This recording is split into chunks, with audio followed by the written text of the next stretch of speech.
But as I approached, the birds took off and vanished from my view. I stood and watched out of my window. The world was unmoving, like nothing wanted to earn my ire. Looking down at the windowsill, I observed something I had never noticed before. The tips of my fingers ran over the small grooves that had been etched into the snowy floor, where they stood when they took off and landed every day. I knew then that they weren't just something from my head. The birds are tangible, but other people just don't see them. Foolishly, I had forgotten that the news the birds deliver to me is based on my state of mind and what's relevant to me. So as I continued to stress over what the red bird was referring to, they continued to sing about it. The white bird was right. I'd live to see another morning, several in fact. Another few days went by and now here I am. In the past few days, the songs went something like this.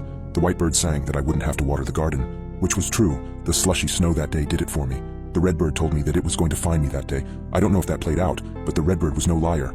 The next day, the white bird told me that my dad was going to call. He did. He told me how proud of me he was and that he hopes he gets well enough to come home soon. The red bird sang to me, while I was fidgeting with the feather that had been delivered to me, that I was going to forget to lock the back door, which I regrettably did. When I left the room after those songs, I walked downstairs to find tracks of snow all through the house leading to my door. I couldn't decide on what the tracks were.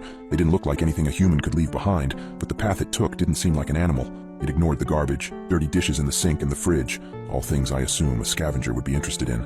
I couldn't figure out why it had stopped at my door. I still don't know. Yesterday, the white bird told me that it would always watch over me.